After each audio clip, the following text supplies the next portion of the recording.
devons ensemble avoir conscience que nul autre que nous-mêmes ne viendra sauver notre nation et que cela exige de chacun de nous une mobilisation tous azimuts. Bana Congo, ekomitango to telema, to simbala na loboko, pe to sala pona ko bundela ekolo na biso, etando mobimba ya ekolo pe ko batela ndelo nyonso ya ekolo na biso. To sanga na biso basi. Ekolo Congo démocratique ezali ko bundisama na etumba eyo Rwanda ememi pe na makambo mabe, ko boma bato, ko nyokola bango nzela ya ba M23. Bazali ko bundisa biso, oeleko eye ekolo ya biso ezwi nzela ya botombwami. Kokabola biso mpe koyiba bozwi boye nzambe apesa biso. Makila mosopani mingi, bomoibwa bato bobebi, zamba nde ezali kosunga molongo mobimba. Bomoibwa bato bokomi mpasi. Tozali na ndingisa banso ya kobatela ekolo mpe lisanga mpona likamboli ya ekolo. Tosanga na biso banso. Totia pembeni makambo na biso to pe politiki. Tosangana tobundisa banguna baye balingi kimia te nde likamboli ya biso banso tozala lisanga. Tosala ngele. Totika komona baninga mpamba mpe mbeba nyonso. Tolakisa motema mwa kosalisana na bandeko babiso baye bakutani na makama mabitumba. Tosanga na biso banso. Topesa maboko mpe tozala osima ya bilombe babiso ba FRDC mpe na misala minene mia ekolo po ya kozongisa kimia mpe bokengi. Lisanga tobundela ekolo na biso mpe tolonga etumba eye. Batela ekolo, bendele ekoya te.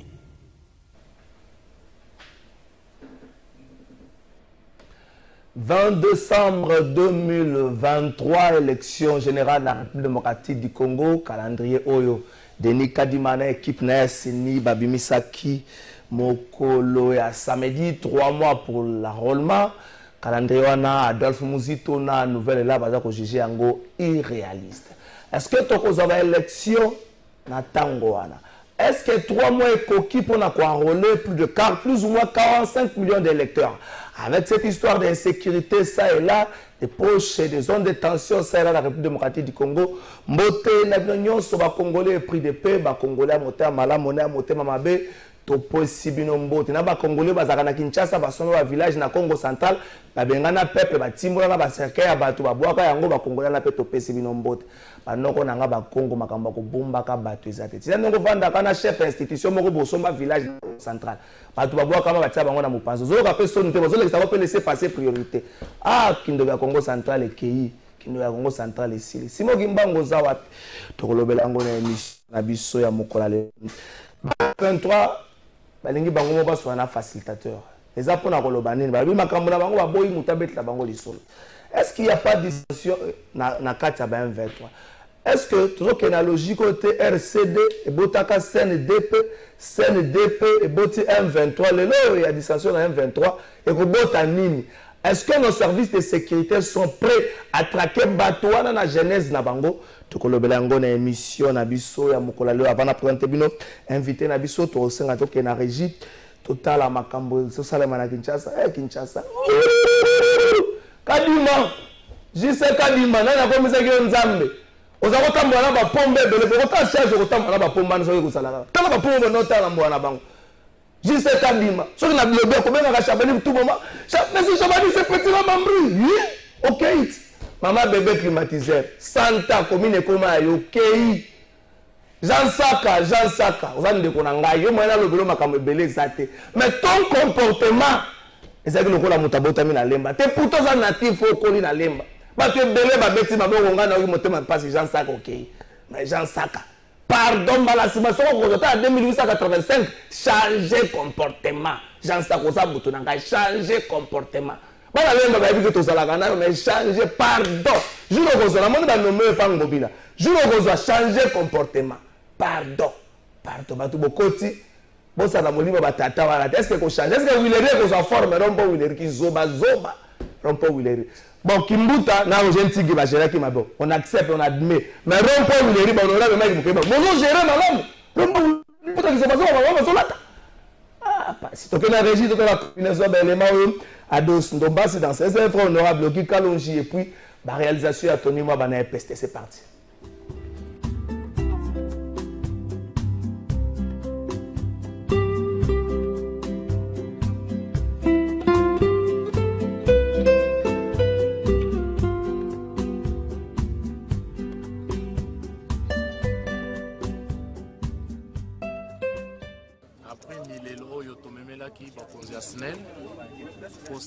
bango ete baya kobakisela biso bakabine pour que mwa mwinda ekota.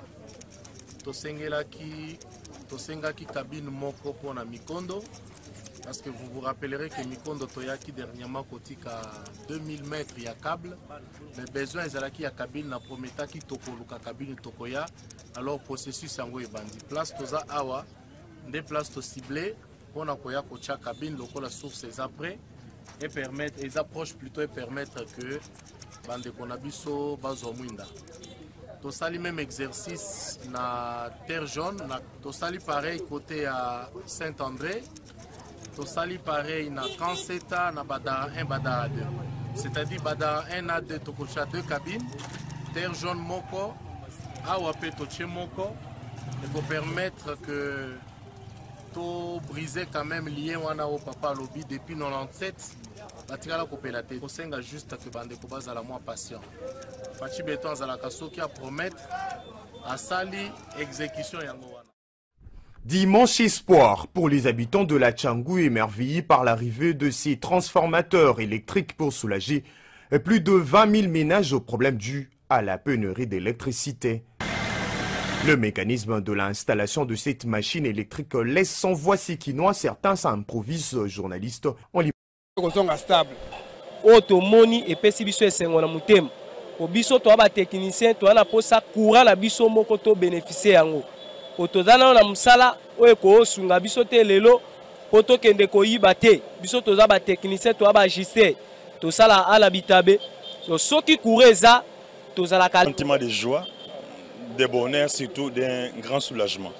Avec ce qu'on veut de nous donner grâce au plaidoyer de l'honorable, en tout cas que Dieu les bénisse, parce que ça va vraiment nous soulager. Des éloges et fleurs qui reviennent à cet élu de la Tchangou, Guy Kalonji, grâce à sa plaidoirie arrivée aux oreilles attentives et sociales du directeur général de la SNEL, œuvrant dans la mise en pratique de la politique du peuple et d'abord du président Félix Tshisekedi. Vous savez, j'ai été élu, c'est pour tout ça, pas seulement à ce qui concerne les routes. Déjà, je suis le vice-président de la sous-commission énergie et ressources hydrauliques au niveau de l'Assemblée nationale, membre de la grande commission infrastructure aménagement du territoire. Donc, ça a des sens que vous puissiez me voir ici présent. C'est après un long moment qu'on a été derrière les autorités de la SNEL, depuis les DG sortants, que ces transports étaient en panne. Dieu a fait que la nouvelle équipe a écouté notre plaidoyer, a écouté le pleur de tout un peuple. Ce transfert que vous voyez qui est placé aujourd'hui alimente la population de Massina, une partie de Kimbanseke, une partie de Ndjili, c'est-à-dire c'est un grand soulagement. Ce n'est pas fait seulement pour la population de Massina, il y a Kimbanseke, il y a partout. Donc vous pouvez comprendre l'ampleur que ce transport va avoir sur cette population. Nous remercions le président de la République. Lui seul avait pensé qu'il fallait renouveler l'énergie, disons, renouveler les forces au niveau de la direction de la SNEL en plaçant une équipe qui écoute. Donc, dans les jours à venir, plusieurs cabines encore seront placées. Il s'agit de Mikondo, il s'agit de Badara 1, Badara 2, Terre Jaune, Bel Air et puis BAT. Donc, tout ça, c'est le travail que nous sommes en train de faire pour être sûr que notre population ne va pas se plaindre. Nous encourageons tout le monde qui est derrière la population pour que cette alimentation électrique soit vraiment développée. Bien avant, cité à la commune de Kimbanseke, que serait lancé de travaux pour lutter contre cette érosion avant la réhabilitation de cette avenue d'intérêt commun. Nous sommes vraiment en train de faire ce travail pour aider le président de la République, lui qui tient au social du peuple congolais. Deux actions qui poussent les habitants de la Tchangou de plébisciter le chef de l'État Félix Tshisekedi, vainqueur à la présidentielle du 20 décembre 2023, selon le calendrier publié par la CENI.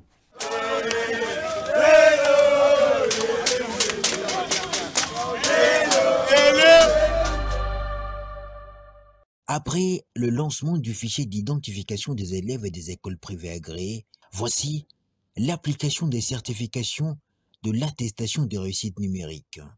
C'est lui-même, le ministre de l'Enseignement primaire, secondaire et technique, le professeur Tony Mwamba Kazadi, qui a procédé à la certification de l'attestation numérique délivrée par la plateforme diplôme.cd et qui sera bientôt disponible sur la plateforme numérique appelée attestation numérique.cd.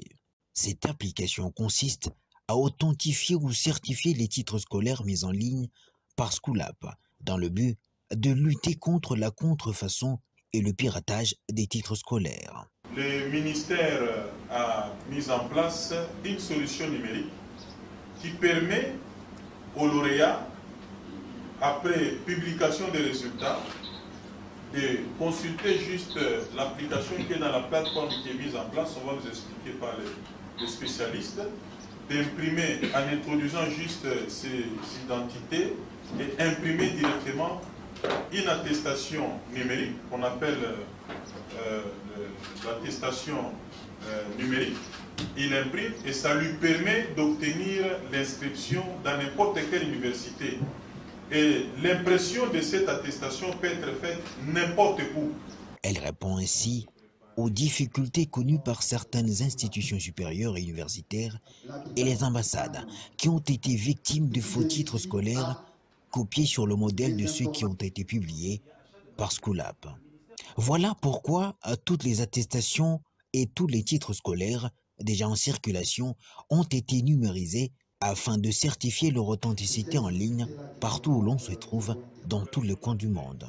Ainsi, il est possible de certifier une attestation de réussite ou tout autre document en circulation déjà piraté ou contrefait. Si l'université pose un problème de certification, comme nous avons eu dernièrement beaucoup de questions des ambassades pour vérifier l'authenticité du document, nous avons également une application qui permet aux universités, aux ambassades, de vérifier l'authenticité du document qui présente le lauréat qui sollicite l'inscription, de vérifier déjà l'authenticité de ce document en ligne à partir d'une application. Cette cérémonie a connu la participation des animateurs centraux du sous-secteur, dont le secrétaire général à l'EPST, l'inspecteur général à l'EPST et les directeurs de Schoolap. Attentif et regardant, l'inspecteur général de l'EPST, chef de corps, a tenu à expérimenter sur place à l'aide de son smartphone. Convaincu, Jacques Odia Moussungaï a dit toute sa satisfaction dans la mesure où cette application s'inscrit dans la lutte contre les antivaleurs, mission confiée par le chef de l'État au professeur Tony Mwamba Kazadi. De prouesse en prouesse, le professeur Tony Mwamba Kazadi matérialise ainsi la vision du chef de l'État, Félix-Antoine Tshisekedi Tshilombo.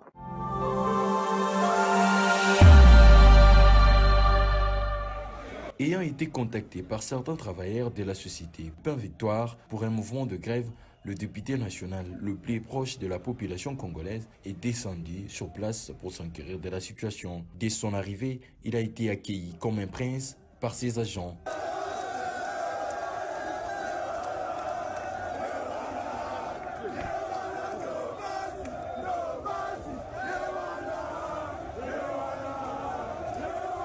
L'homme à la salopette orange a été obligé d'échanger avec ses agents pour écouter leurs desiderata afin de porter haut leur voix. Après des jours d'intenses pourparlers avec le comité de gestion, un compromis a été trouvé entre le manifestant et l'employeur dont toutes les revendications sont prises en compte. Les journaliers ayant au moins 5 ans d'ancienneté signeront un contrat de travail à durée indéterminée. Les travailleurs qui veulent partir obtiendra son décompte final et celui qui veut rester avec le nouvel employeur conservera son poste.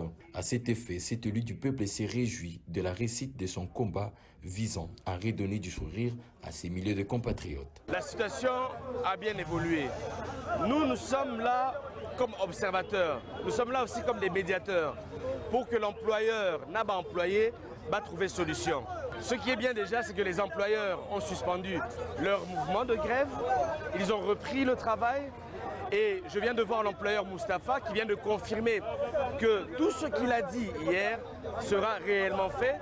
Je viens de récupérer le mémo qui a été signé hier en confirmant bien sûr que les journaliers, excusez-moi, seront engagés.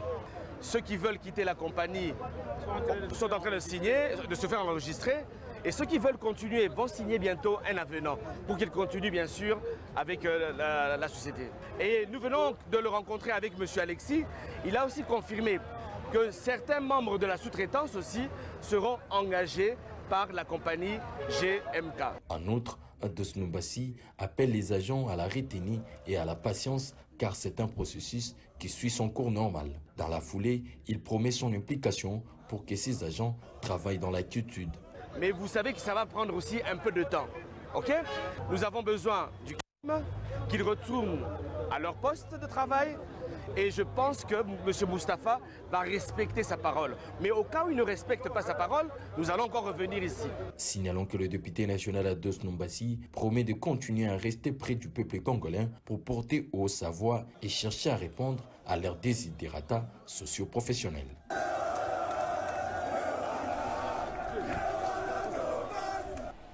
Merci, Jérôme Bolandi, combinaison avec les Mawana, la réalisation et PST, Bolandi, Isala, honorable Ogikalo Jinengazo Bunda, Ponabana, ya Changu. Merci, honorable Kalo Ogikalonji, Bolandi, honorable Ados Ndombassi, dossier Abasali, Blanjiro Toben Rakanga, journée, plein victoire, Missal les autres continuent. Honorable Mike Mukeba, il passe à la démarche. Andego, Ababenga, il député, Bakoti Makambonabino. Tant que problème est à la raté, tant que problème est à la raté. Ceux qui battent les soupçons, les lobbies de Kambango, Bino la grande bêtise, la pauvre fille Bango. Ceux qui problème est allé, pourquoi moi, tant que Kabila Kendaki, Félix Seguelaï, la mona mutaner, Moga Bengingaï, oh papa Boundé la biso, Ndaya on a vu un bon côté, la salle ici, on a tenu aux Agatani, où t'es les Agatani, yo Kanga Batout, là peut-être vous êtes Kanga, vous avez un Boundé le poignet.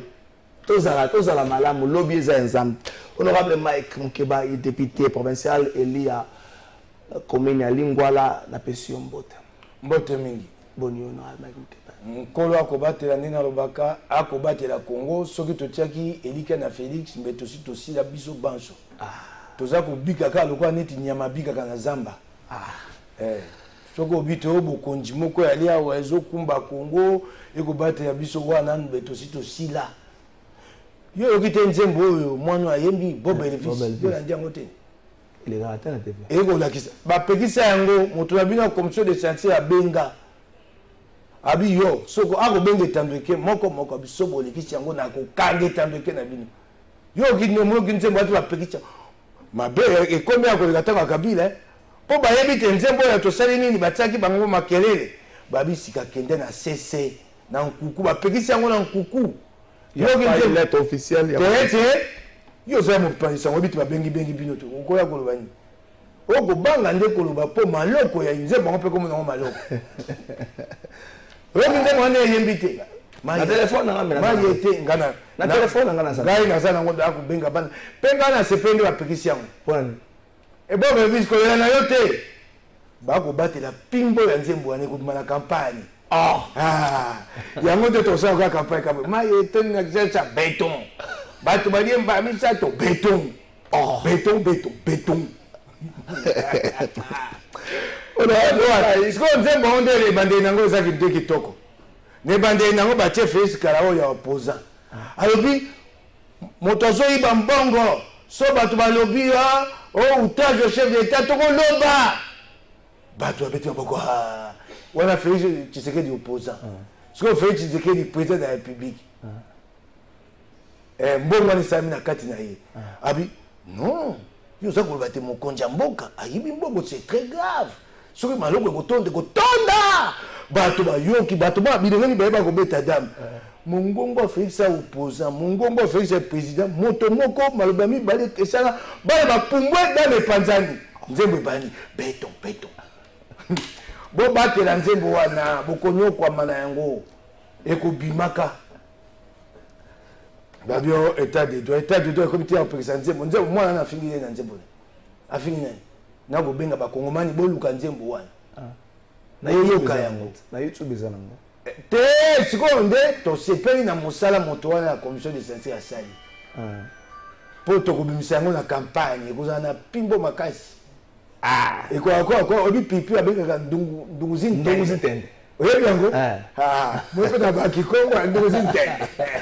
Topesa makasi na libota ya mwana Oldi Elle dit Mambinza Ndikai Manoyo Abunga tozokende inane. Toko continuer le battre Abunga po ba yiba ya en complicité avec tante naye. Tozokende inane. Bande ko appareil judiciaire. Tata moko zali to ko zala na gomba zali tout puissant. Tata moko na gomba ta ko bakanga gibuya ali tout puissant. Na banda ko le baka chaque jour na émission. Ko za no tout puissant te lo kwa l'état. Oko suka loka bébé climatisé to JCK Dima. Tant bokati likambo po libérer maman azali à la manœuvre ya makambo. Et ça problème te. Mutation to permutation zuya bokende bino nyos na patria kalama bokende na buna gada. Kuno baluki mkebo moni wilingoma. Obaluki mkoso ni bokende na buna gana ngana langunza. Ngazo boya ngana langunza bokende na buna gana. Obela bilo mekana langunza bokende na buna. Ndenge ni boyiko ndima pasi ya libota moko. Bokende libérer bato basala mabe. Sisi Sanzambe salaka. Honorable, un mot par rapport à ces dossiers. Ngai na likambo ya mwana oyo abungi mwana ya pasteur Mambinza Élysée na beleli mongongo esili ye moko pasteur abelela mwasi na ya lela mamiso alela mamiso eloko senga pasi na kamwe na moni mokonzi mboka na mama Denise mwasi na ye Félix oko sa biso bopona nini asali nini moi batnos bazo bunda bazo sema mwana monana azali na ngonga ya koyamba mwana o adiembelaki na mutuka moto nzambe bana banzambe boyi baba biloko bosoto ya Abeda Chou a besoin de ça pour exister médiatiquement mais pas vous les va exister médiatiquement pour faire quoi Abeda Chou na biloko na bosoto aya kosaka wana adi pa memi mwana tika mukoya koyambi epone lemboni mwana diembeli bana nyonso ya Congo mikolo bo diembela mituka bo diembela bino pesca soboali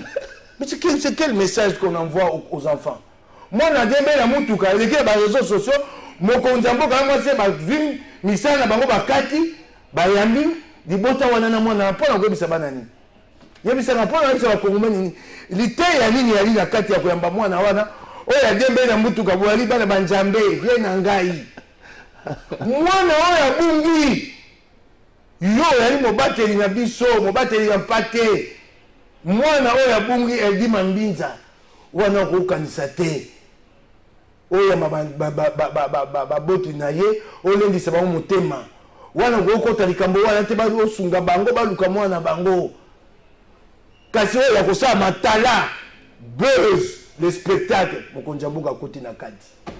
C'est quel message que les chefs d'État nous envoient?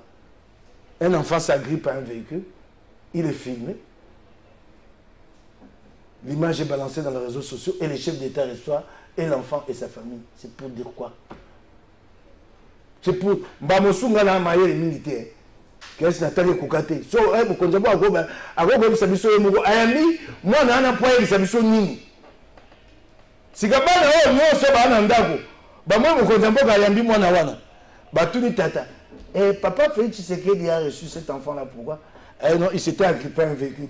Papa de même dit, je m'ai agrippé un véhicule. Que maman vous freiner, il faut pas maman. Moi, non, Congo a bon ici. Maman Denise. Une année presque. Félix Tshisekedi. Wane simbi na motema te.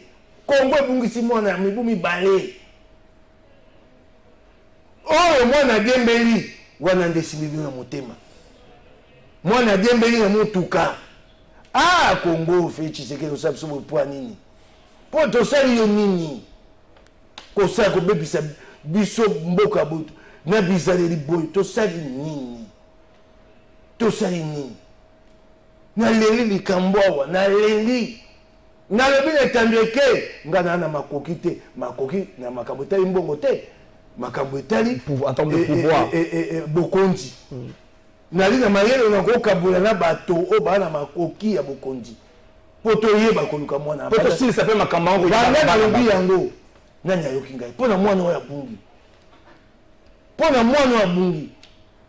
kasi po na biloko ya sepelas mwana dembe na mutuka bazwi bilili batie pe balakisi bakongomani sika bakongomani basala nini totinda bana biso nyonso badiembela na mituka bakende sukela site badiembela mokonzi mboka yamba bango ndeli mawa nakobelela ye na ye mama Denise likambo ya pasi pasteur Élysée nazali na ye awa elle dit mambinza mwana na ye akokisi bayoka kolela ya libota wana eli likambo moke soko totiema ye likambo moke tokokundola parce que baauteur nango baza connu lelo oyo pasi toya na yango baye pa bazuze bakosambisa mibale bakangama moko batika ye azongaki na kosamba bakosamba bazuze esika bakata likambo sanza pene na mibale yango bazuze bakata likambo te ekomi lokola kanyaka ekoti sanza pene mibale bokoyoka pene mibale baokata te tele oyo nakoloba na yebi sio mayele yali te tovandi tokoti me nzela wana tokomata singa te tokoyeba epai mwana wana nakoloba bakoyoka ngai te kasi mwana diembeli mwana diembeli bana banzambe vie na ngai nani Félix Tshisekedi abi aza pe petit na ngai nayamba ye boza bana banzambe bana banzambe bayambi ye na vie na ye mais là un enfant congolais volé s'il te plaît bitumbo na zwi yango na komisi yango ya ngai bayibi mwana s'il te plaît le chef d'état est insensible. Mais peut-être qu'il n'est pas informé. Quoi? Peut-être qu'il n'est pas informé. Vous pensez que le chef d'État est informé? Il n'est pas informé. Oui. Peut-être, je dis bien peut-être qu'il n'est pas informé. Comment il a été informé sur l'enfant de Diembela? Moi, la Diembela, il a été informé comment? Est-ce que vous pensez qu'il a été informé? Tu vas me mêler comme moi. Me mêler qui est? Qui est le retour? Aïe, bah, il est témoin à Diembela. Ah, tu vas bateau. Mon connaît pas quand on va s'en aller là, il y a des tables de il y a un cas ça beaucoup maraté. Tout ça ni, aïe bien. So quoi bien te akoye bayango. Okinga inde ko ngai. Yali pasi ya motema. Mwana ya Kongomani ya bungi. Mwana ya Kongomani. Na kwa kokota musika te. Nali nandingisa te akomaka mosusu Mama Denise bien. Ayebi dessus. Ayebi yango. OK. Pasteur Élysée Mambinza akendaka la fondation. Denise Nyakelo. Akendaka kuna ayebi yango. Ayebi yango. Lokola o eza mwana bunga adiembelaki te anatina te. Mwana ya malonga o adiembeli na mutuka. O bomo yekei tozo bate mwana za biso ali wapi wana malonga te. Donc en fait ici c'est tout ce qui est banal, qui est exalté. Hein, moi na diembe biso zo bato sika ni kambo na réseaux sociaux. C'était hilarant, marrant, c'est bien pour rigoler, ça s'arrête là. C'est-à-dire que c'était un week-end. Oui, ça s'arrête là. Non, il y a un type qui s'appelle Abed Achou, à la recherche perpétuelle des buzz. Ah, il prend l'enfant, il le reçoit, et puis je ne sais par quelle voie, il l'amène chez le chef de l'État. Moi, on a bien là. Bana Banzam. Bana Banzam. Et il se trouve des gens pour applaudir. Il y a eu Mawa. Et après, à moi, on a des problèmes. Honorable Mike Moukeba, et calendrier électoral. Adolphe Mouzito, la nouvelle est là.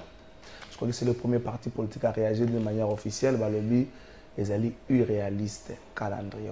C'est pas Adolphe Mouzito, la nouvelle est là. Batomboli mongongo batoli boso na kozia bangomba nyonso elanda. Balobi likambo solo na beteli maboko Adolphe Mouzito. Likambo ya solo. Pe longola na bango po bango bazeli ningi te balobi. Ba o nyonso totikali petoloba. Ata lingomba na ngai moko pe bazwa pe baloba. Oh, il y a le calendrier, ça c'est pas un calendrier ça. Ce n'est pas un calendrier. Le 24 décembre, le 20 décembre, année. Et manakate. Et le moment où baboke libino baboke ya pom bolekisi makelele bimisa calendrier ya pesa ni bango bongo bakamata bakenango. Bazwa ngo ga bongo. Okinga tango zo bato banda enrôlement le 24 décembre. Yo ali mopanzi sango. Mituna na yo bien nangai. Na sepelaki na balola kasi okolinga na balola te. Masini. Pour la conseil c'est enrôlement. Et si ekoki yebisa ngai. machine kit d'enrôlement ezoya totikali na sanza moko moins d'un mois que 24 oui ezoya elingo bani hélicoptère eza ekoya mokoni machine ya liboso eyaki mpo mona interlocuteur yali makasi solo yali te kuna aseni yo ali mopanzi yango babi le premier lot est arrivé. Ça c'est de la propagande, c'est de la manipulation. Comment ça? On ne dit pas le premier lot, on dit 200 machines sont arrivées. Voilà. Et les journalistes, comme ils sont dans le relais, il faut le compte rendu. Oh, bah, ça na CENI. Les premiers lots, les premiers terres. Combien de machines sont arrivées? Ça, ce n'est pas à mettre dans le candé. Ce n'est pas Bayango. Pour total, mon salaire comme il peut le commande ya machine. Machine oyeboni et tigali boni okoya. Oui, ba commande c'est ça. Ya wana oyeboni oye tigali boya mokolo nini. To yebi yango te yo na ngai. To yebi yango te. Moto moko pa yebi yango te. Kaka moto yebi yango kadima na bato na ye. Ba mosusu yebi saki yango fe Tshisekedi. Biso na komoni banso to yebi te machine boni yaki boni etikali koya. Oh, c'est le coût yebani. Bah si bapesaki motuya a sobi 92 millions soko bapesaki soko 50. Bapesaki on appelle de faire bago ya mulilia. Si quand on retourne na machine ekoya mokoni, c'est une question simple. Il faut voir qu'on met ça dans 3 mois. Les kits électoraux et les sources d'énergie des groupes électrogènes. Il y a beaucoup de choses. Ekoya mokoni. Tozo malembe. Oyo kadi wa bimisi biso akei na suka bimisi lokasa simamana kabi contrainte mais contrainte ezanga kata contrainte elingi koloba likambo oyo ezali na ndingisa na biso te oyo ezobima yango moko ekoki kotia biso matata mpo tosala likambo contrainte yango mbongo yali contrainte te. La logistique n'est pas une contrainte. Contrainte c'est un cas de force majeure. Libakwa mabe pini et c'est que to pimboyango toto baluka. La logistique, Kadi m'a dit parmi les contraintes. Impératif de temps avec obligation d'utiliser les transports aériens pour acheminer les matériels qui aura une incidence budgétaire importante. Ndeko. Yo kadi mosali le kaso ta mosali yango osoyi na gouvernement osoyi na Félix Tshisekedi soko yebi tengonge ko mo pousser et c'est de la machine ya na nzela ya pepo o ko même sa gouvernement mission na sana mbongo ya ko soko ya ko soba pepo toté. Donc il a fait ce calendrier sans que le gouvernement ne réponde. Consulter le gouvernement. Peut-être qu'il a consulté mais le gouvernement ne lui a pas donné de réponse. Donc incertitude. S'il a commencé à attendre il y a longtemps. De l'incertitude. Comme ça, bandit cause. Il y a une incertitude. C'est ça. Accueillir mon cigare et sous-sabi. Contrainte mon sous. Ah oui. Retard dans le décaissement. Est-ce que ça c'est une contrainte?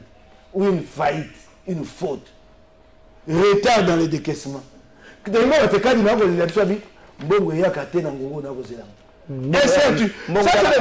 ce n'est pas une contrainte, ça c'est une incertitude. Ozomona siko po mona te kadima ko sala chimbondation ako ko luke pa ya ko bimela abakisi Covid comme contrainte. Covid est contrainte. Covid est sous contrainte te na tellement na ya ko yamba yo ngoto so yamba na to Covid magaba sambi bana yamba gi bikila yeso apesa so Covid elongwa. Les gens sont montés avec Covid, ils ont soutenu l'hôpital. Oye va peser qui se sont Covid est comme le quoi beaucoup de sont tombés là. Covid est comme le quoi malaria. Covid est comme le quoi estomac. Covid est sous contrainte. Comment Kadi m'appelle faire du Covid une contrainte? Covid contrainte, Covid. Tam ça prévenir. Non, et mon ça n'a été.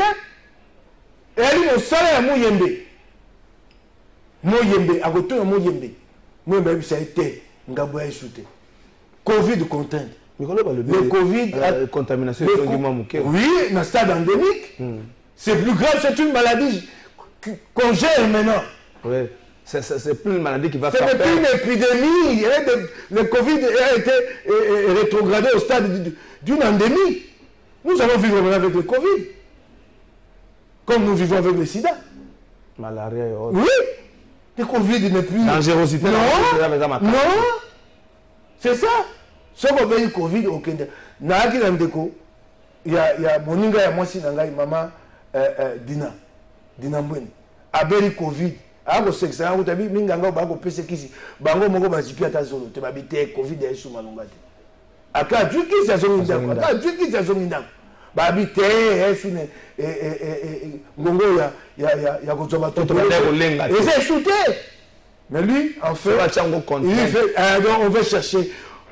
Est-ce que on ne peut pas ir à Kosimbela tant que ma pomme ça maté dans mes silité ndeko to sais ma pomme mobu koto mibale na motoba 2006 2011 to sais ma pomme 2018 to ali bato moto ataka musala sali ndé pesa ka maele pa ke liboso ma pomme to sali moyenne le temps moyen pour organiser l'enrôlement 8 mois ouais 8 mois Kadima il va battre un record. 3 mois. Il va Sanza ni Sato. Il va battre un record. Nandimi. Il va comme un record de Guinée. Nandimi. Kasina ngola kisanga yo kusango boni. Poni ni nako. Mais voilà, c'est la poni nako tiatende. Kadima akozala na ba électeur koleka maponame yeki. Ba kongona ba kisani. Kadima azana ngambo ya monene koleka nanga malumalu bango nyonso basesa maponami po akosesa maponami libanda mboka omoni eyali pasi boni na oyo babengi aire opérationnel 3 po akaboli na biteni misato akobanda ouest centre est na aire opérationnel 3 akosangisa baprovince libwa abakisi na États-Unis d'Amérique, na Canada, mon cher ami, mon cher frère, en un mois. T'as même l'Amérique, ça dit c'est le Canada, dans 9 provinces de la République démocratique du Congo, en un mois. C'est le côté où on a technologie cola. Au bout de la quand on s'en va en ligne. J'ai vu ça, les gars, ils ont dit quoi,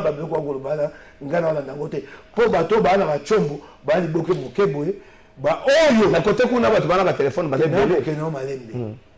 en un mois, quand la tête a été au Dieu, à toi, beteli na téléphone, na nzela ya singa, et au Kenya, la machine pour ma personne. Et comme il m'a dit, tu m'as dit, pour quand il dit, il y a en un mois, considérer l'étendue des États-Unis, plus le Canada, en un mois, plus 9 provinces de la République démocratique du Congo. En un mois. Bah, quand c'est à Mokolo et Kamboté, Togo c'est à Mokolo. Il y a tout le monde. Donc, ce que tu as dit le 24 décembre. Si tu as dit, si tu as dit, bah, le bureau, tu as dit, beaucoup Kosa. Tu as dit, tu as dit, et Talibinoté. Kadima, Azam, Kadima, Azam, Saboula, Matali, c'est ma pronom. So, Moukeba, ma pronom. Et Tali, Moko. Oh, tu as dit, ma pronom, et Tali, Yoté. Et Tali, Yoté, tu sais que tu oh bah bino ma promité et talibinoté. Est-ce que vous avez pris ngai na que ma promité que était Eric Kamonanga oh ngambo mone za Kadima et aí ngambo ya bula matari Kadima asesa biso ma pronomi na mokolo oyo komami na mobeko likunji okoyoka ngai ndeko na ngai sika wakati kala ma pronomi nzambe na ngai na kamwe nini susu Kadima abi akosala enrôlement 3 mois à l'obi na ba province nyonso esika ba électeur ba ali ebele na Kasai espace Kasai 25% des électeurs 25%. Ce que wandi kotanga ba province ya mboka na biso ba province bato bakimi nzala eza wapi Kasai exode massif ces 5 dernières années. Bamosu baye Kisasa, bamosu bake Kata. Bake Bandu. Et pas il bato bakimi ebele. Ne pas ebele te babakami. Yebisanga. Et si quand il bato balongwe bake ebele.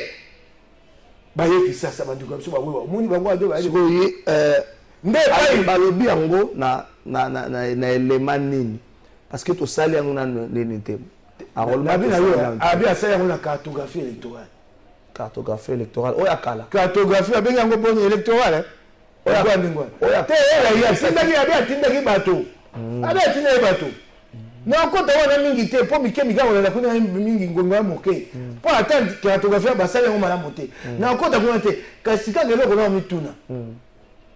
c'est l'espace Kasaï qui a connu un exode massif. Ces 10 dernières années. Oui, massif. Massif. Avec Ngoïka Sanja la manœuvre pendant un temps. Et c'est là-bas, Bato 8%. Bakomi 25. Multiplié par 3. Là où les populations ont émigré en masse. En masse, je dis. En masse. Mais il y a Lukate sur le nez. Donc, la question qui nous a vu dans l'espace Kassai, à sa première, moi, assurant. Et si Alongi, mais toi, explique-moi, démographiquement, est-ce que pour ça, les provinces qui ont connu un exode massif ces 10 dernières années, ce sont celles-là réunies qui arrivent en tête. Espace Kassai. Et nous, Biso bana Kisasa. Bana Kisasa boy bango. Ba kolongola biso ba siège. Pour Kisasa mutaki biso. Ba kolonga ba siège ba ko bakisa espace Kassai. Ba kolonga ba siège na non Kivu. Bango ba tuaki ba tomi ba. Ba bakisa espace Kassai. Bango ba siège trop kita 50 sièges. Bango suna se. So ba tuwa boy ba yango te. Po eko matakuna eko jamais pas mosusu. C'est ça la conséquence. Qui ça dans sous province à niveau sauté. Ba mosu ba to basaka ba ko monter et ko yasi. Et là ko esengeli ko tala 25%. Et esengeli ko tala yango. Selon vous, honorable Mike Mukeba, Denis Kadima pire que Denis Corneille Nanga. Kotinda nga ba makamosu te po awa maloko. Pire wana ba to mosu akote yango boloko. Na benga moto pire. Ah, na ba Tazali pi ngai tenga benga epi te motuna ya le ogolukulanga maloko ola mukeba ko banga maloko komi ya mokonzi mboka o kana batona na banga te na obi mokonzi mboka David Denis Kadima lobi na yo ke Corneille yo mokonzi mboka ma gobi maloko ko tonda yo to ba mokonzi mboka te Denis Kadima yo bina benga epi tika maloko ko tonda yo okite Peter Kazadi pa sidiki balobi ne makambo ake kokoto ya asiki akomi tweet abi bosaka na ngai te nazo kofunda baoso bakokoba makambo ye mpe alani nzela mokonzi na ye ye mpe akotondisa maloko yo akotona maloko te bokosila na sango ya okotisa na maloko te bokosila na assemblée provinciale honorable Mike Mukeba. Denis Kadima comparé na Corneille Nanga. Denis Kadima va faire mieux que Corneille Nanga. Bon, dans le boy Pierre, il va faire mieux que la Denis Kadima Mawa. Pour l'année. C'est un homme honnête, intègre. Ok. Je le connais. Ok. Bamosu ya bingate. Ngaza bato ba yebi Denis Kadima malamu. O ba betelinga de Sola Kadima. Kadima za le coup malamu. C'est comme ça qu'il est honnête. Quand il vous dit tout ça, il vous dit c'est pas moi. Oui, je ne suis pour rien. Quand il nous dit c'est pas moi. Quand il dit, comment ça s'appelle quand il dit quoi oh, le quoi, comment il a vu Contrainte. Retard dans les décaissements. Non. Quand il m'a se lave les mains. Quand il m'a dit non, mais on est interne. Sauf que ça va s'unguiller.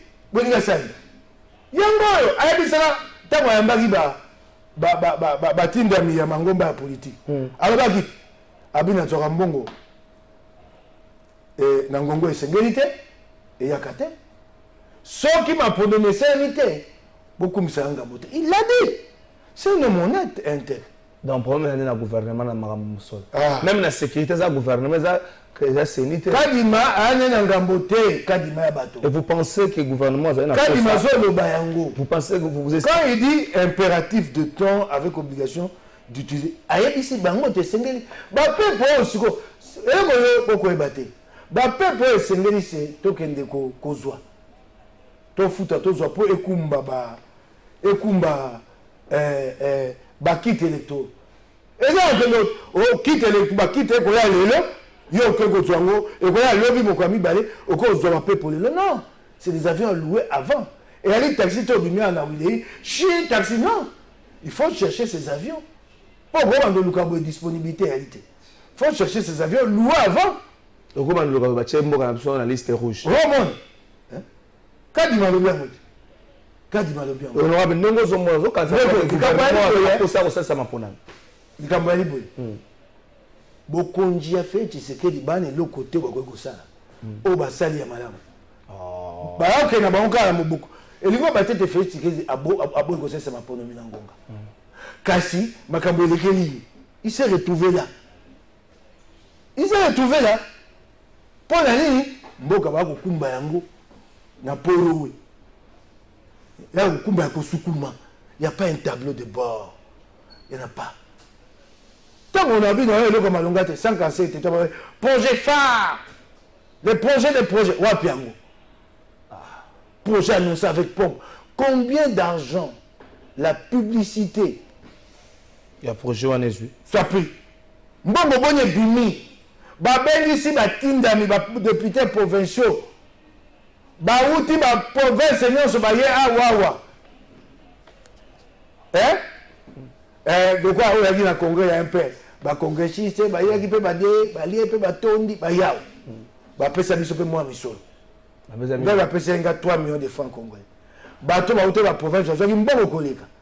Abino bozanga na kisasa. Nous sommes plus de 700 députés. Ça a coûté combien à la République? Et où est le projet? Où est le projet?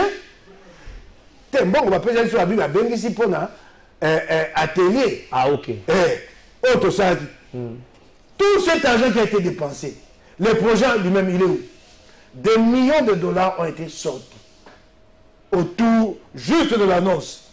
Biso la benga gango, ce qui atelier sur l'imprégnation. Bah, quand on a biso ndenge 57 alors que les députés des assemblées ne sont impliqués nulle part dans les 57 nulle part. Même si on le dit verbalement, mais nous ne pouvons pas. Nous n'avons pas le pouvoir. Notre pouvoir, c'est de contrôler l'exécutif provincial et de légiférer au niveau de province. Comment nous, on va aller nous impliquer dans les fonds qui viennent du gouvernement central aux agences BCGO et autres, et de ces agences-là aux entreprises exécutantes? Nous, on va s'impliquer à quel niveau? N'importe quoi. On va s'impliquer à quel niveau? Ça m'a le compte à Jumbo. Après, si BCGO. BCGO, ça y est, appel d'offres. Hein? Compagnie Sombolo, et puis, mon salaire. Parce que, bisous à député provincial, tu vas autour d'un an. Ah! Beaucoup de gens ne te jouent pas même. Tu pousse à l'année, tu sais, le mot honorable Mike Mukeba, il y a maman Molonga Nyawisio Bakangaki Nakatanga, Asida Kokufa. Maman na français, avec sa photo avant tous les mawana, maman Atiki Bana Bana Mike. Maman wana tiki bana mika sile ko ba pression politique la bitumba na bina politique ya moko bongi bo batela boko tsaka mabota tena kati mamo a supporter ki te likamo komela ki mobile na yo bakangaki asile ko kufa tozo élément bongo honorable en commentant comme que tout na pas honorable makambo ya M23 na biso et puis na tout honorable aba changer ba bourgmestre. Est-ce qu'on peut espérer un changement brutal na Kinshasa qui ne peut être que ressusciter ou pas tokena régi? Les rapports d'enquête est signé par 15 organisations des droits de l'homme du cadre provincial de concertation de la société civile. Pour ces organisations, il y a un lien de cause à effet entre la mort d'Irène Kapinga et la séquestration de son mari. Selon l'enquête de ces organisations de la société civile, le vendredi 18 novembre, l'huissier près le tribunal de commerce du Haut-Katanga, Hassani Zabalega, s'était présenté auprès du cabinet des maîtres Orphée Chimbadi pour signifier l'arrêt MU 1917 de la Cour. L'avocat conseil de Pascal Beveragui aurait séquestré le huissier judiciaire commis à la signification afin d'empêcher l'entreprise Ecobank RDC SA de procéder à l'exécution de la décision dans le respect de la procédure en déposant au lieu où la partie Pascal Beveragui a élu domicile. Cette procédure faisait suite au développement actuel du dossier sur les jugements sous MU 1917 entre Moïse Katumbi et Pascal Beveragui. Malgré l'opposition émise, les procureurs près le parquet général du Haut-Katanga et l'avocat conseil de Pascal Beveragui ont séquestré le huissier judiciaire commis à la signification afin d'empêcher l'entreprise Ecobank RDC SA de procéder à l'exécution de la décision. Au bout de l'enquête, les organisations de la société civile recommandent à l'État congolais 1. La prise en charge par l'État congolais, tant au niveau national que provincial, des frais funéraires et l'ensemble des dépenses du deuil de Madame Irène Kapinga. 2. D'envisager de payer à la famille des dommages et intérêts à la suite de la disparition de Madame Irène Kapinga qui constitue une perte énorme pour la famille et particulièrement pour les maris et les enfants. À Madame la ministre de la Justice. 1. De diligenter une enquête auprès des institutions judiciaires du Haut-Katanga afin de confirmer les faits dénoncés. 2. De saisir le Conseil supérieur de la magistrature afin de sanctionner exemplaires soient prises à l'endroit du personnel incriminé. Au Conseil supérieur de la magistrature, 1. La prise des sanctions disciplinaires vis-à-vis de l'avocat général Mavungu ainsi que les procureurs généraux près la cour d'appel du Haut-Katanga. Au barreau de Lubumbashi, d'ouvrir une action disciplinaire à l'endroit de l'avocat Orphée Chimbadi. Monsieur Laurent Désiré Kabila aloba le kamoko nanya commission nzambe. Donc na nyonso zo sala nanya commission nzambe. Honorable un mot peut-être de 30 secondes avant toujours na nous pe Kinshasa na agression à la République démocratique du Congo. Ndeko makambo ko sala na Bokonzi Afé Tshisekedi na union sacrée na ye et ko pesa pasi ndeko na ngai.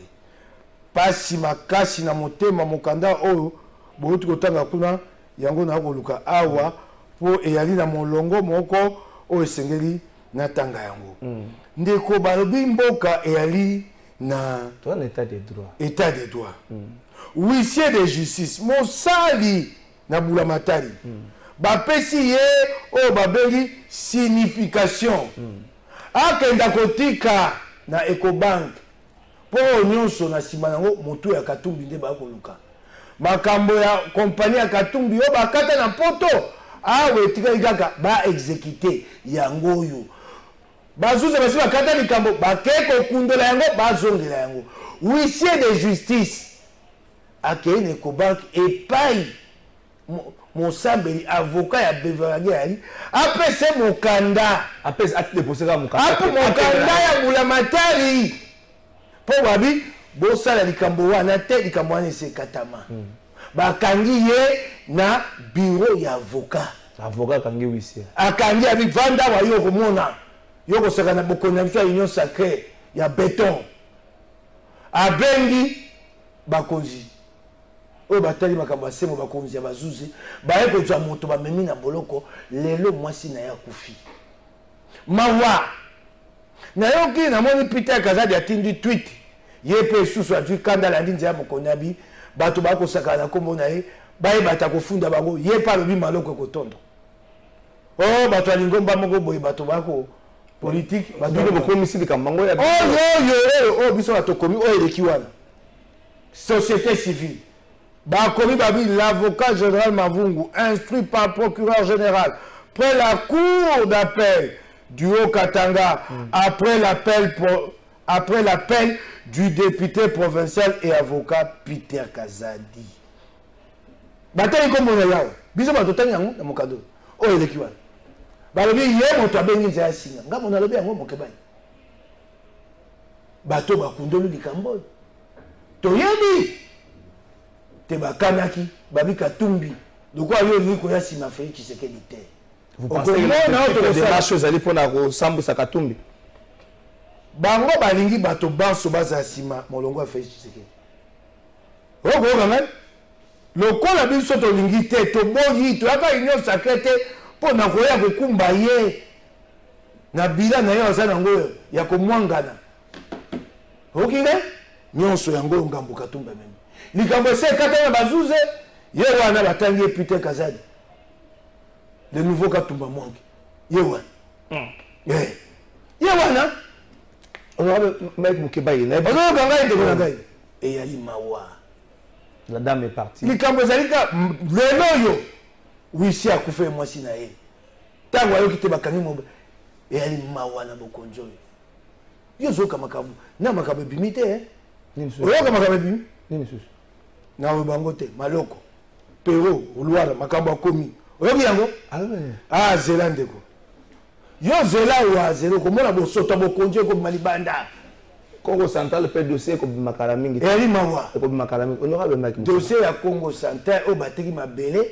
Kamata yango tindela yango Peru wala. Lokwa baati ali na kati tindela Peru. Oh. Peru a yebi ndeza ko lamba yango. Ele ko lamba malamu yango makambo baati tindela yango. Honorable Mike. Obundela ozaki na démarche ya kosipsa na bakongolais les kambo italien embargo. Il y a un débat sur cette question embargo. Tout un embargo, tout ça, mandoki, baboyi komema, baboyi. Est-ce qu'il y a eu des avancées dans Ngambo na biso dans le Tunda tundu la yango na biso bokonjo pata punya. Bokonjo zanga tina. Bobeleli ya bakami mandoki na biso. Boyeni te bapesa biso etumbo babenga yango régime de notification. Bunda longola régime de notification, bobunda kate. Botia makoki na commission nationale de contrôle des armes, les gers et des petits caïds. Bosala kayango te. Mokili eko bangela biso abite mandoki na biso bakenda kutongo na maboko ya babundisi ba groupe rebelle yango wana ngambo. Nous devons rassurer le monde que nous contrôlons nos armes et Seigneur totia mondoki na mondoki elembo marquage des armes tosala kayango te. Est-ce qu'on peut wana comment quand le tundu un complot, quel complot monsieur, de l'irresponsabilité, de l'inconscience. Ah ouais, c'est vrai que le comité de sanctions à New York. Na sanja motoba douter le gasa motoba sam. Commission nationale de contrôle des armes. Et c'est là que les bateaux sont mis en bakenda bomi ba. Poani. Mbongo ya rité. Mi ba bakenda na mbongo na bango na libenga. Oya bango mbongo ba futi. Ba ke kuna Rwanda délégation 30 membres. Kuna so bo aller c'est ko sa biloko babenga ba side event. Ko sangisa ba mboko ba ali wana. Bolie moi mokebo meli. Pour na koyebisa bango te tala likambo so bakoto ata moi $10,000 comme ça side event moko zéro. Na kati ya commission nationale de contrôle des armes, nous devons organiser ce qu'on appelle la conférence de bailleurs. Ko bengisa bato bakoya ko pesa commission nationale de contrôle des armes, mais ils sont pour ça message. La conférence de bailleurs ne coûte que $48,000. Non, to c'est ça à mon côté. $48,000. Pour bato baya ko sunga commission nationale au Kolanda Lutundula. Tu vas suivre ces gens-là. Non, mais tout comme la souk. Agression à RDC, quoi ça appelle contrainte au sein du Seigneur organisé par l'élection. Est-ce que vous croyez les loyaux na bonne foi il y a M23 na ndenge bazo senga bango bakuta na facilitateur na 2018 bana bengi bakena ma ponomité pour bazako bele bola ndambo ya mai ndo bakena ma ponomité tokena ma baswana Félix abetela bango maboko tokena ma ponomité OK tokenda ma ponomité Kinshasa babumesa ba changer espérer changement bolanda babumesa c'était wana yali fait Tshisekedi apesi de futa na bato na ye eloko sika babumesa ba oya nango e yali te bazaka na mbongo te. OK Kisasa quand même mabe na ngobila ko moma Kisasa wana o se dédouaner Kisasa nazo yebisa yo na se dédouaner te songa na député provincial o se dédouaner bon bandi député provincial ka ngai boze bele ba karapis ko bele wana ko mingai o bele ngai bele boze bele karapis côté. Dans l'Assemblée provinciale, il y a une majorité. L'UDPS a 12 députés là-bas, sur 48. La majorité là-bas. Il y a Banan, il y a Limawa. Il y a ça va boumer, c'est bon, on est là. Sans que vous soyez péché, sans que vous soyez péché, à côté de 8 millions de francs congolais, sans que vous soyez péché 200 000 francs congolais. Et bon, tu as même ça va boumer, c'est un gabo. Va boumer, va comment banani, ba visible. yango pila échangeant papa soki bosoto leki batabe bosoto longo elanga bourgmestre wana loki ngai merci siko pelo ko malamu pe ba bourgmestre mingi bakota ki ACP balongoli bango merci na ACP abata ki sasa yaye pe kisika yaye na bosse ko le balamoni batie junior mbeli bisaga batie junior lembalemba Ligue des Jeunes mokonzi ya Ligue des Jeunes bato basepeli po babite ya koki akoko kuba kasi bato bakolela na bosoto ya ACP wana bakotikela eska kosala mosala ok bato babesenga batika ya libre sa mosala abongisa mwa bosoto wala musique elengo musique comme parti peut-être ça c'est un club med Nicolas va mettre la minute chaque samedi concert aussi un parti du parti chaque samedi pe na pesi pe Watanabe Longonya na okita kolengela mindulu na ala mutu na sika te ali elenge tunge ko pesa bilenge libakuma bakeli boso biziki na biso pe tombwana bana kisa bako tombola awa libanda pe bako tombola to na posa mboko tombwa nga yebite balanga nze bapesa yanga kanda pona bosoto basaka ba politicien kasi tamoni elenga ko sa mosama lamo nalobi bana kisasa batala ye bamona ye le 25 décembre na stade de bazala kuna na mindule ya elenge héritier wa Watanabe. Merci tokena Regina Funda bato monsieur si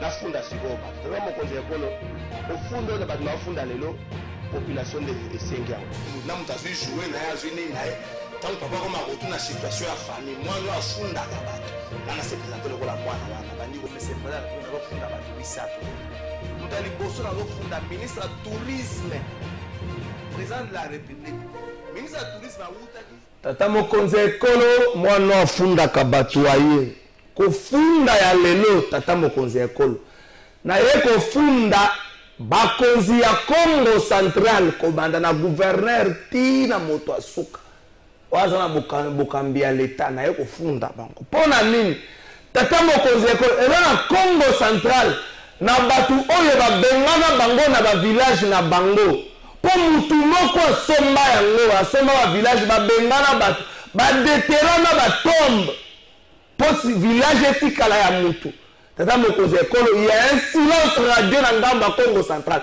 le gouverneur préfère se taire ole abanda kobundela peuple na ye gouverneur azo préférence ya maboko na sima mais kobundela peuple oyo bazangi lelo ba village na bango oyo babengani bango na village na bango gouverneur asali na ye silence tata mokonzi ekolo botala lolenge kani ya bagouverneur toza na bango gouverneur ya Congo Central na gouvernement na ye silence na ce dossier oyo babengana bato kojuka kota village Kilumbu babengana bato na village na bango kine vanda silence radio eza na mwa moko aza kuna na 83 ans tola libanda na balabala po babengana na village na ye parce qu'il y a tout puissant à Kinshasa oyo a décidé kosomba village ya bato na yebisi na bandekongo bino bozala kaka na bakoswana ya tina te bowela kaka makuku matatu kala mingi te bokose retrouve bozangi mabele so bozokontinue kolala boye tata mokonzi ekolo kota na likambo Congo Central nani asombi village bale bavandaka na Kinshasa biro ezaka ekanga bali na Wileri na 24 novembre biro mutu asombi yango azalaka kuna tata mokonzi ekolo kofunda lelo suki wana